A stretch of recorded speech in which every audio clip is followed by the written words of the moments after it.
Good afternoon, ladies and gentlemen. Guile here, and welcome back to the Forged Alliance Forever promotional series. And yeah, it's been a little quiet over here at the channel for the last few days or week or so. I have a valid excuse. There is a good reason. It's half term here at the Guile household, or indeed the UK nation, if you're unfortunate enough to have to put your children into the state education system.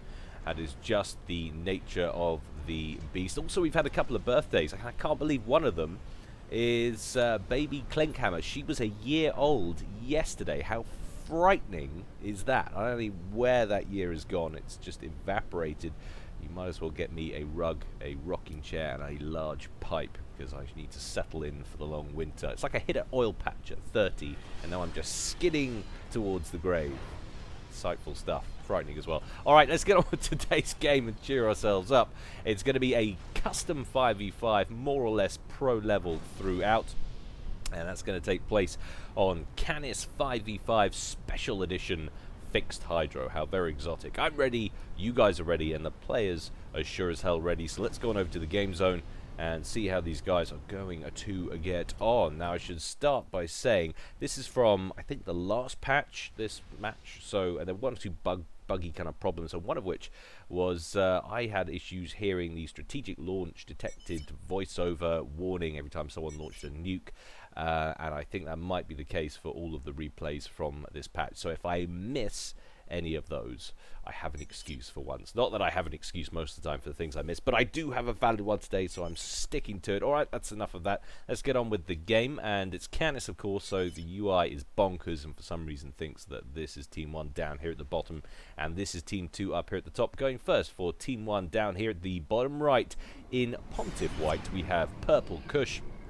He is going Seraphim, opening first land. Team member number 2 for Team 1 up here to the north and slightly to the left. We have Big Bang NA, probably stands for North America. He is going Cyanide Cyan, also going FIM and opening first land. Team member number 3 in the center here, we have Lanelas, the quintessential one and only, going Aeon, how very sensible, opening first land in Baby Blue.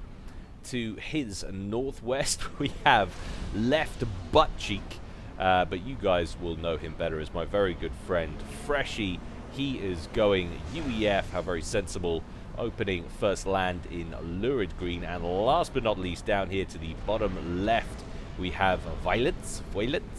Sorry, well, every time I see the word violence now, I only think of yoo-hoo, big summer blowout guy from Frozen. I have a baby, a 1-year-old baby girl who apparently doesn't want to watch anything else other than Frozen, so I have to see that movie about 4 times a day. But anyway, here he is, big summer blowout, and he is going Cybrid. He must have misclicked, opening first and second land there, as we said, in Hallyborange Orange. Up to Team 2 up here at the top. In Vivacious Violet, we have Cossack. He's already moving out west there, misclicked and gone Cybrid, opening first land. Down here to the bottom, we have Heaven already on the move as well in Ferrari Red, also going Cybrin. Team member number 3, a third Cybrin for Team 2. It's Horse. He's opened first land and gone second air there in Spetsnaz Green. Team member number 4, finally someone with some sense of attraction and style. It's Pappy. He's going UEF in Combat Green, opening dual first land. And last but not least, he's already evac'd the base and is moving out to the east. It's Eco Noob in Elephantine Grey, and he has gone Aeon and has opened first land. So there are the teams. So we had, what did we have? We had 1, 2 FIMs, a Aeon, a UEF, and a Cybrin there for Team 1, all races represented. And we had 3 Cybrins there, and a UEF and an Aeon there for Team 2. So clearly a racist anti-Seraphim theme going on for Team 2. I know who I'm rooting for. Always bad to be racist unless it's against the Cybrins. In come the first units. Might be about to draw first blood unless I've already missed it, which is a distinct possibility because I've been rambling forever. There goes a mole and a lab there belonging to Cossack. No casualties on behalf of Violence, who manages to temporarily secure that plateau. We've got another mole heading down from Heaven, who has moved quite a long way out of his base with his ACU. How does that compare with his mirror? Well, pretty much on a par. Big Bang moving up the field as well. Freshy way out to the northwest. He's going to throw a land factory down up here. Eco Noob already in place on the plateau with his ACU there, busy getting some land factories in around the hydro. And Violence, where have you done with your ACU? Have you moved out to the plateau as well? Because I can't see it. No, he's actually looking a little bit more aggressive. He's going to move up with the ACU and maybe head on to build fortifications, get the reclaim up on this plateau up here. I like that maneuver. Let's secure this part and keep all of the bad stuff away from the plateau. Of course, you have to rely a little bit on your neighbor at the front. Assume that they're going to be able to block the stuff that's going to trickle down across the causeway and head directly south. We do have a few units in that vein coming down from heaven as we speak. 3 Mantis and a Mole. They're going to pick up 1 or 2 of the NGs there from Freshy, busy reclaiming. Very sad, those 2 were twins, but it's nice that they went out together. And they're going to wheel right instead of heading on down to the bottom left-hand corner. Going to run into one of Freshy's mass extractors there. There's also an engineer in the area belonging to Laneless. Freshy's going to roll in with some reinforcements though, and Heaven's going to wisely redirect those forces. And that's actually pretty good awareness. He's got the Mole, of course, in there, so he's got the intel to know when and where to back out from and to. Next up on the chopping block is one of Violence's T1 mass extractors. He's going to hang around long enough to get the kill. Yes, he is. Very clinical little raid there from Heaven. Nice work indeed. We've got Cossack's ACU on an upgrade there. He's come forward down the western approach, the western edge of the screen there. 2 ACUs from opposing teams in very close proximity here between Violence and Heaven. Heaven about to complete a land factory. What has Violence got on the cards? Well, he's just going to reclaim the rocks. Doesn't look like he's going to get any emplacements online on that plateau at all. How does he rate compared? Well, so Violence is a 1400 there, and that stacks up against Heaven on 1600 and Cossack on 1100. But those 2 pretty close proximity with the 2 ACUs there. Heaven setting up shop here instead of trying to secure the causeway from any advance from Freshy. Freshy getting an upgrade there on his comm. Move further east, we can hear a little bit of an exchange between Pappy and Big Bang. 2 ACUs going at one another. Pappy on around 9,700 HP. Big Bang on 8,600. Pappy, though, with a lot of extra assistance on the ground in the form of that T1 backup he's got behind the comm. As a result, Big Bang is going to have to back up into the water and take a few extra volleys before the head of that ACU dips beneath the water and gets untargetable. Down goes a radar there for Big Bang, so that will be some useful intel being denied there from Team 1. And Pappy is going to continue the advance now. This land factory looking like it's going to be under pressure from Big Bang. Big Bang's going to pull his ACU out of the water to help defend, but with all of the T1 spam around here, it's going to be tough to hold on to this position. He does have access to overcharge, but currently running a power deficit, so he's not going to be able to recharge that very often. If he's been able to use it at current stockpile, I'm not 100% sure, but he's going to roll in further to the east. He's lost that land factory. He might be successful in stalling this push now that he's got a few units to assist slightly further to the east. That group from Pappy there looking to back up slightly and put pressure on Purple Cush's forward position. So looking reasonably strong at the moment here for Team 2, although Freshy breaching up across the front of the causeway here. Not looking like he wants to make a push into the main base. Instead, he's going to try and pick off some of the mass extractors belonging to Horse here, all T1. And they've started their upgrades, but of course are paused. We're waiting for engineers to come in and assist, and there's a lot of engineers here around a T2 air HQ there for Cossack, and he's not going to want to let this factory get raided at all of that build capacity. Surely you should be able to get some point defense online in time. You probably would have been better going for some T1 PD. The snoops will get there first. Not a lot of damage on board at all. I think he might just manage to get this T2 PD online before too much damage is inflicted. Fortunately, Freshie not packing any Lobos in the mix here, otherwise it might have been a very different story indeed. There goes the Cerberus turret construction completed, and the T1 units for Freshie will get picked off, but not a lot before they manage to destroy the mass extractor in the top left corner there, belonging to Cossack. T1 bomber out meanwhile for Kush, harassing Eco Noob up at the top corner. We haven't actually mentioned game quality is actually at 93%, so that is the borderline of what is generally kind of categorized as a balanced game. Any less than 92, 93, and there are potentials for one team to whine about stacking, but certainly it looks like a concerted effort has been made to make this a balanced affair. Mantis rolling forward there from Violence up onto the top of the plateau. A couple of units of build capacity in the area for both Horse and Heaven. Heaven's going to lose those two up on the plateau. And would you look at this? Freshie trying to get some point defense established on the northern bank of the river here. The Triad wasn't allowed to complete, so he's going to try with the T1 PD on the second attempt, but looks like Pappy's doing exactly the right thing here, trying to deny any of these PDs from being completed. Freshie's going to have to back up slightly, especially now that there are Lobos rolling in as well. He's not going to be allowed to get the point defense in place, not while there are units hanging about in that area. Of course, you really don't want to be losing this position if you are that front player, especially not with your ACU and such a large group of units cut off from it. Easy access to withdraw would possibly end up forcing you to head up towards the top right, and that would really throw the cohesion of your front line out of whack.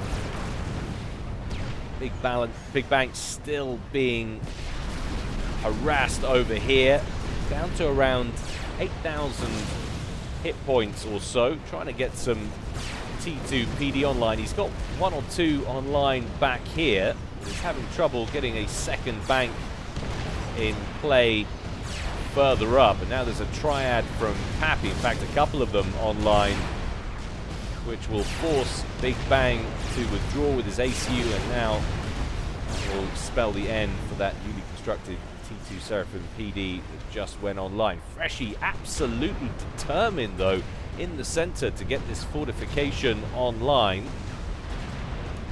He had a window to get a Triad in play here. That's taken a few shells already. The shield gen is disabled. Triad does go online. Down go the two strikers nearby. Then go the Lobos further back. There are a couple of pillars in the area as well. Question is, what is Freshie's intel like on the area? Well, there is a reasonable amount of radar coverage. He's got one further back here. Could do with a better read on this area as well. Here comes some T1 bombers there from Eco Noob. Unleash a small bombing run on the ACU. Still 12,000 hit points out of 16,500 on board Freshie's UEF ACU there. Packing the T2 engineering suite, the extra hit points that affords you. A couple of flapjacks now rolling in for Freshie, who's coming in to assist Big Bang, who's been under quite a bit of pressure here up against Pappy. Pappy at 1,600 facing off against Big Bang, who's giving up only 100 points in global ranking there. A large amount of Jesters, meanwhile, for Cossack are going to get annihilated by Laneless's 3 ASFs, which have suddenly materialized in the last few moments. He's hit T3 and is comfortably producing now. Laneless got enough power to keep that production sustained. Horse also now at T3 air as well, so he will no doubt be producing ASFs. There goes the first one, just a little bit behind his mirror on Team 1. So Cossack there getting hit quite badly with a lot of jesters getting taken out. It's quite a large investment even for this stage in the game when some people are reaching T3 air. Cossack short stacking on score and eco, just 31 generated mass per tick. Not surprising, he is 1100. It's the lowest rated player. In fact, I'm quite surprised to see Freshy sitting on 1200. That does surprise me. He's definitely worth a higher rating than that. But I know he's been a big fan of his comm drops of late. So maybe that's why his ranking has taken a bit of a battering while he's been perfecting the perfect UEF comm drop. But now we're starting to see some strap bombs on the field for Laneless. The first one comes right out here to the northeast corner. Is going to pick off a T2 Mex along with all of the mass storage around it. We've seen so many times how devastating the first strap bomber can be if it's timed correctly. In comes some ASFs though from Horse. They're going to get entangled with the ASFs from Laneless. That means the strap bomber's going to have a little extra time to work here, but doesn't seem to manage to get a bomb off on the second run. He's very low on HP now, down to the 800 range or so. Where on earth is he heading with it? Can't seem to get a bomb off anywhere.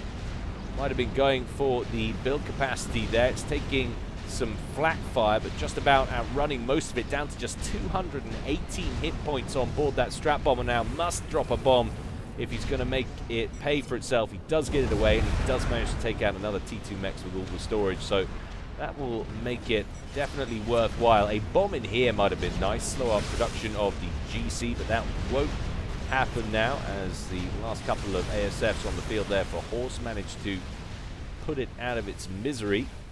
Spy plane out from Horse now, gathering intel on Team 1's position. Flies over Violence's bottom left-hand corner base first of all, before hanging a right and cutting across the base sectors there for the rest of Team 1.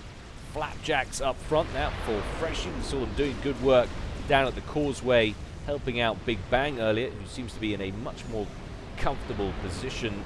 He's got some Ilshivers in play and some Seraphim mobile missile launchers as well.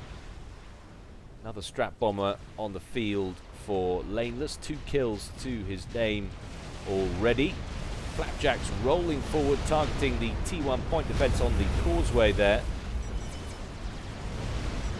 The T2 Mex out of commission by Laneless, doing some excellent eco denial work here. Cossack sending Heaven an awful lot of energy. Wondering what he's getting done there. He's getting an upgrade on his commander, and he's building a lot of hives in the main base. That strap bomber finally succumbs to some of the T1 anti-air pressure in and around Cossack's forward position.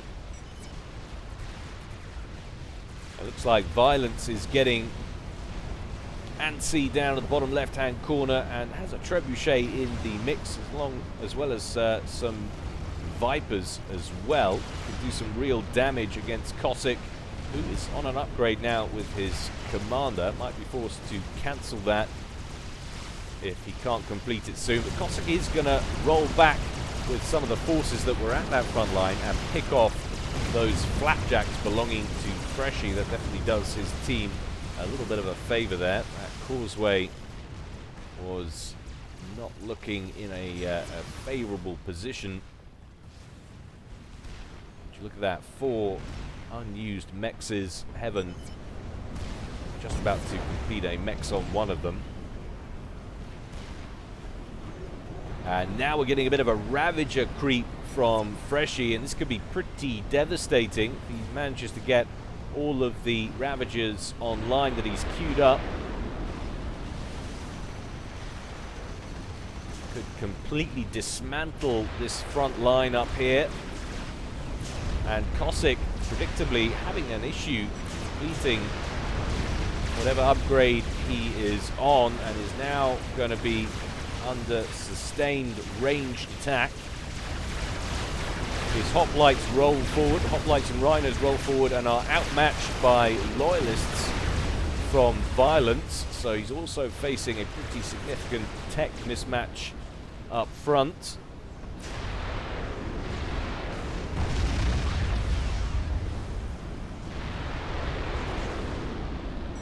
Now three trebuchets up front with lots of Vipers as well for violence.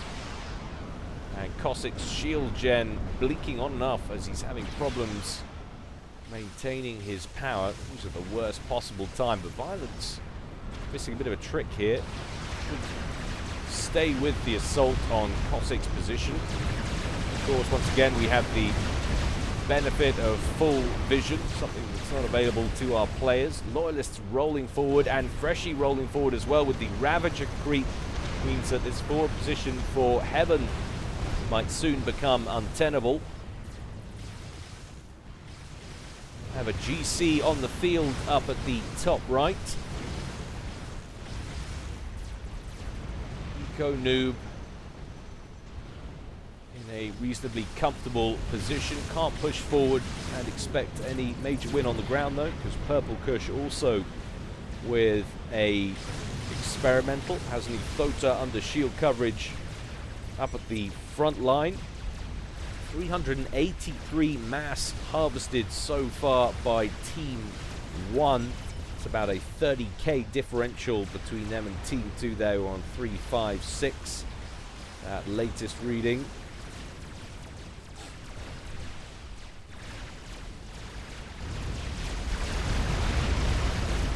And now we're seeing some bricks on the front line as well, and Cossack was forced to cancel that upgrade and is now withdrawing in the face of loyalist pressure. His forward position is broken. He's got his land HQ further back that's currently upgrading towards T3. It's on 43%. He's not going to want to lose that, and I don't think it's going to have much of a choice in the matter. Or maybe if he sticks around and overcharges a few loyalists, if he's got the power to do that. That might help his situation. Well, he has got the power to do it, but he's not deciding to. Maybe he wants to make the stand a little bit further back, but Heaven now in trouble, taking fire not only from the Ravagers from Freshie, who is rolling in to this valley here, but also now from Laneless, who has 4 or 5 Restorers up here. And Heaven going down into the red. Can we see an ejection after just 20 minutes and not a lot of action? I think we're going to. He tries to get a shield gen online, but that's not going to be enough. Down Heaven goes at the 20-minute mark. Large wave of T1 bombers from Cossack coming out towards Freshie. A lot of them get taken down by the AA fire on board the Restorers. Freshie with a whopping 19,000 hit points, though, shrugs off what bombs do get through, and then also completes the shield gen as well. He's got a lot of flak in around that commander, doesn't want to be taken out by any surprise air attack. I don't know what that brick is firing at, but it certainly isn't the T2 nearly upgraded T3. What on earth is it going for? Some kind of weird ground fire, and I can't believe it, that's still online. 773 hit points remain on that land factory. Just send one unit, a lab, anything, go and take it out. Cossack still backing up towards his main base, and still absolutely nothing going on this side of the map whatsoever. Eco Noob and Purple Kush seem pretty happy with where they are at the moment, just ecoing and setting up shop. Build capacity rolling in now for Horse, trying to scoop up the remains there of Heaven's base. This will give them a large mass boost, of course, in terms of reclaim, Team 2. But of course, even taking that into account, that that's now being harvested, the differential has increased pretty dramatically 519k versus 452 in favor of Team 1. And this is why all of the momentum at the moment is heading in this direction. Large amounts of Cybran trebuchets on the causeway, or at the front of the causeway now there for violence. We do have a couple up here as well for EcoNoob, trading fire.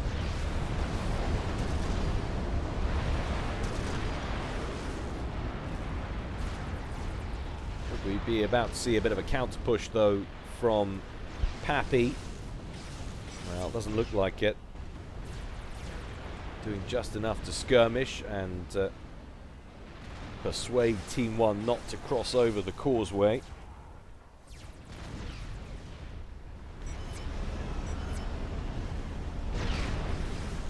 Laneless asking for his teammates to build anti-nuke. And Laneless actually has a nuke launcher online already.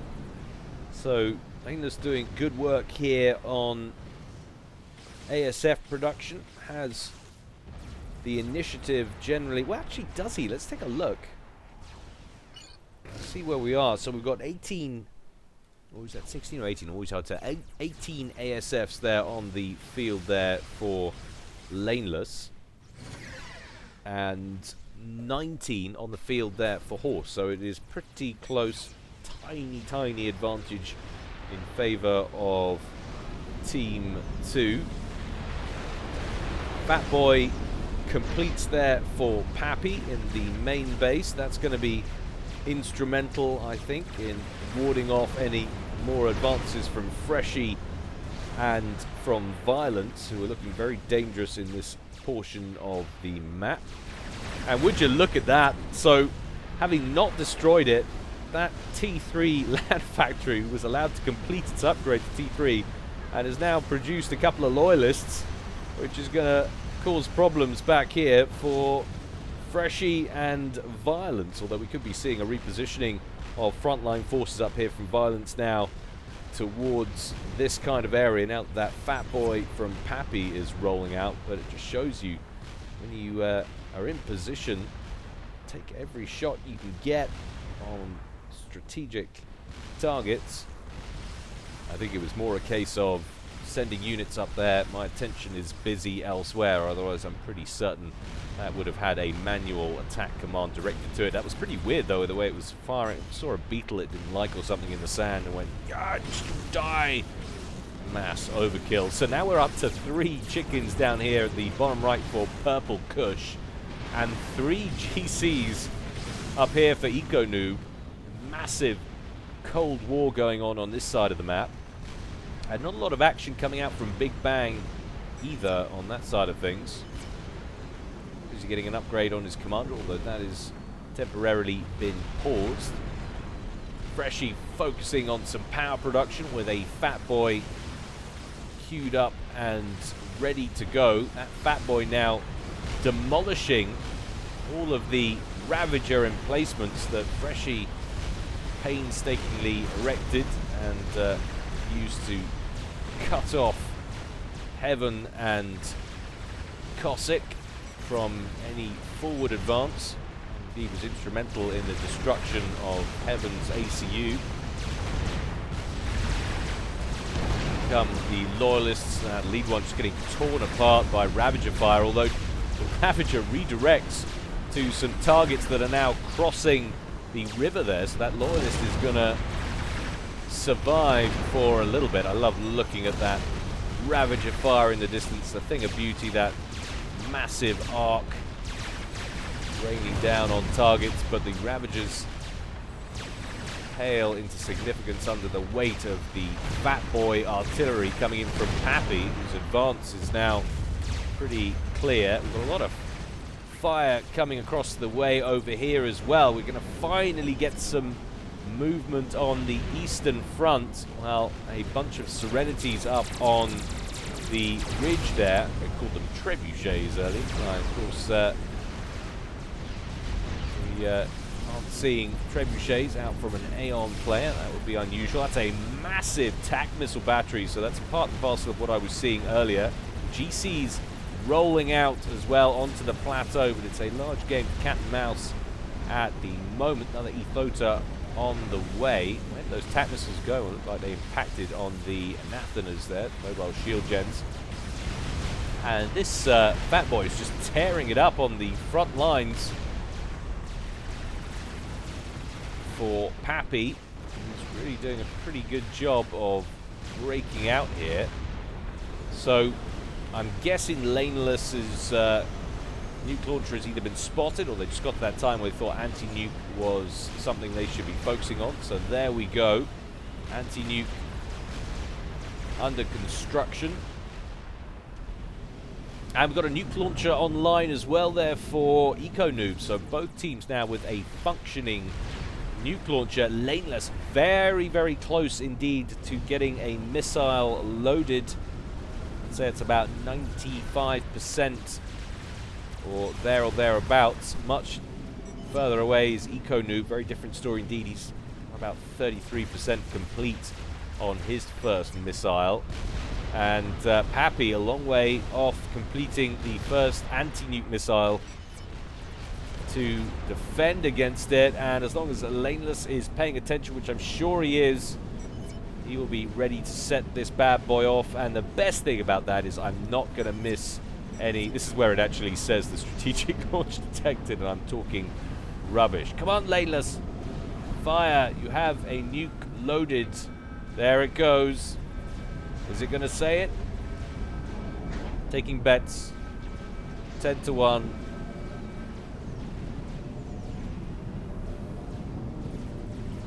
Forget how long these things take to launch. Massive anti-tank. And indeed, it doesn't say it. I can guarantee you I have got the... There we go. Options. I have got the voiceover volume enabled. So, very strange indeed. But I'm pretty sure that's been fixed now. But anyway, that nuke heading forward, and where is it going? Pappy's evacuating his commander. Anti-nuke was only about 60% done. Is he going to go for... He might be going for his mirror, take out the other air player. And Horse is just sitting in his base. He doesn't even want to continue. He had an anti-nuke launcher online as well, but it was a long way off getting a missile online. So Horse bows out at the 27-minute mark. A second team member down, team 2 with just 3 players remaining now. And now we've got a real push coming in from Violence and Freshy. Big Bang up front with a Rambo comm as well. He's got the nano repair on board, T3 engineering suite and the gun upgrade. 48,950 hit points on board that commander. That is a beast. And then he's supported as well by a fat boy. The Monkey Lord is moving out further to the right. See where he's heading. He wants to hang out down here next to Big Bang's forward base. We've also got a little sniper party going on over here as well, with lots of Anathema coverage. Very underused, the sniper bots. It's not always nice to see them getting involved. Another Monkey Lord online. This time it's from Cossack. That's coming down the river from the top left-hand corner where Cossack's ACU is lurking, along with the majority of his build capacity. But this looks very daunting indeed now for Team 2 after losing their air player, losing Horse. Team 1 emboldened and are advancing 2 heavily tooled up commanders with a fat boy in support, and indeed Violence has brought that Monkey Lord back into play. Where is he heading with it? Well, he's going to head up around the back of Eco-Noob's base. Eco-Noob is pretty well defended up front with those Colossus. He's got or Colossi. He's got another one under construction in the base there. So if we complete that, that should be more than enough to defend against the Monkey Lord. Pappy running for his life along with his fat boy, but in comes Cossack from the west with that Monkey Lord, and he's closing in on Big Bang and Freshy's ACU. one does he go for? He's probably going to go for the closest, which would be Big Bang. Indeed, he does. And you can see the hit points just disappearing off the commander there. How quick are they going to be to react? They have to get into range first. In come a couple of overcharges from both him and Freshie. Big Bang down into the red. It's going to be very close indeed. They need another couple of overcharges so they want to survive here. And he does. I can't believe it. 2,200 hit points remained on that commander. Just a fraction of a second longer. And they would have lost Big Bang. Freshie, I think, would have been okay. But Freshie is going to lose his Fat Boy in an exchange with Pappy's Fat Boy. And Pappy's Fat Boy is going to retain about 10k of the hit points. Oh my goodness me, and what did I tell you? With that exchange and all that going on, I have missed what must have been, was it the nuke from Laneless? Well, there it is. Sorry, not Laneless. Nuke from Eco Noob up here at the top right. How many mistakes can Guile make in one cast? Well, apparently quite a lot. So Laneless gets nuked and says he asked to make anti. Well, he did ask. We did point that out. But there's more than just asking. As Violence says, did anyone confirm? You do have to kind of make sure someone is aware that you've asked and has agreed to make that outlay. I cannot believe how little action we've had on this side of the map. These guys with so many experimentals, they've matched each other step for step, and neither has felt that they were in a position to harass or do just about anything.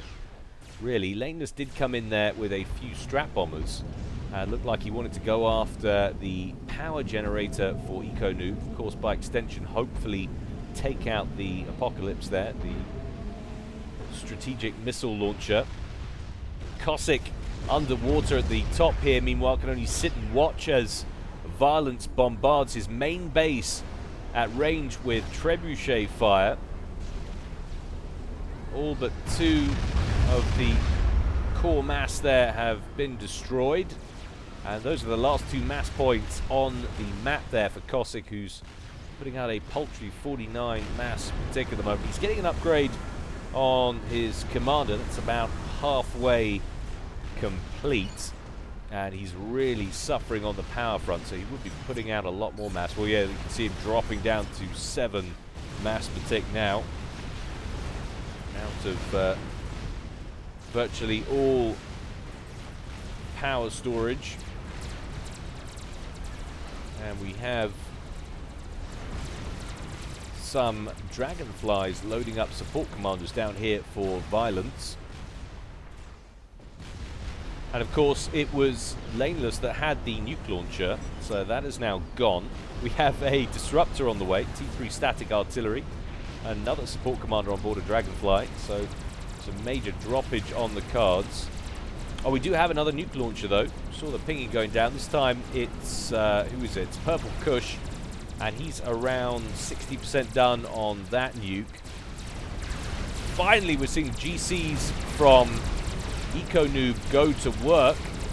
They're going to manage to take out an Ethota very clumsily with this one at front wandering around in circles. Take out an Ethota there from Big Bang. They're going to want to withdraw and get out of that ion storm. Freshie building the world's largest tactical missile base. Probably hoping he can go for the mass TAC missile snipe, or maybe just pick off key structures in the main base. Doesn't want to allow Pappy's Fat Boy to hang around though, stay in range. It's a lot of mass that he's pouring into those TAC missile launchers. Definitely doesn't want to lose those. And Violence has lost all of the units, or he's withdrawn them. Actually, he's withdrawn them way back here. Just one trebuchet didn't get the memo. It's like, hey, where'd my buddies go? Cossack with the microwave laser. Now completed on board his comm. Doesn't have the teleport though. Has personal stealth, but that's it. And the T2 engineering suite, so he's not going to be able to suddenly tele-snipe someone. That's probably what's on his mind, though. Nuke ready. Yep, there it is. Laneless telling him to nuke where he's pinged. And there's another nuke out as well there from EcoNoob. Does EcoNoob have strategic missile defense? Well, at first glance, I can't see it. Wondering if these guys are hearing strategic launch detected. They're certainly not moving. Nukes are going to pass each other in the sky. Do we have nuke defense this time in the base for Team 1? Yes, we do. That nuke for EcoNoob will get shot down, but the nuke out from Purple Kush will connect. And is EcoNoob in the blast radius? I think he probably is. Boom, baby!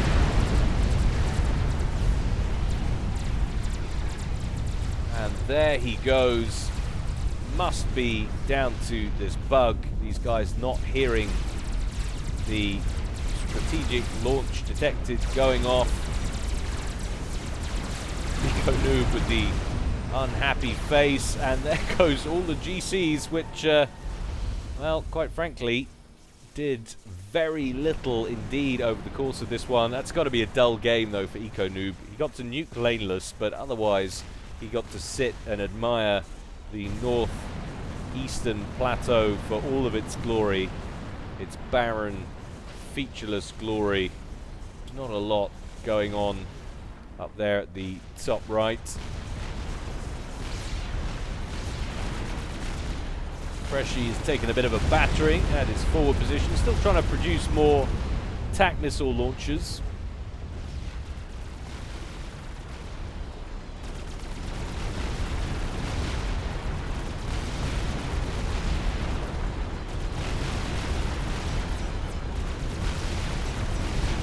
Cossack sending mass over to Pappy. I'm wondering what he's building. Well, he's got a couple of Ravagers online. They're going to open up on the odd Percival that's rolling forward from Freshy, trying to deal with the Fat Boy here from Pappy. Gets a couple of shots in, the shield's down. And an experimental bomber comes in for a big bang, gets the bomb away. That's going to be the end of the Fat Boy and that T3 power plant, just as Freshy fires a volley of TAC missiles at it. Well, at least he denies the wreck, I suppose. Pappy saying well played in local chat. And is now going to face 4 Ethotas rolling in there from Purple Kush, who also, for the most part, was stuck in that right-hand edge of the map. There goes Cossack. Not sure if that was a Control K. I think it probably was. And all that remains is Pappy, who is building Ravagers right to the very last. And there he goes. Really do need to clean out my computer. The stutter in these videos is just getting annoying. Used to be a much cleaner viewing experience, so apologies for that. But I hope you enjoyed that, guys. Slightly unusual Canis game as far as Canis games go. As always, more to come from me in the future. Probably not this week. This may be my one and only cast this week. As I said, it's a nightmare trying to find the time and space to get it sorted when you've got kids on holidays. But definitely will return with a vengeance next week. As I said, hope you enjoyed it. Always more for me to come in the future. If you feel so inclined, guys, don't forget you can support me on Patreon. But until next time, stay well and stay safe. This is Guile, signing out.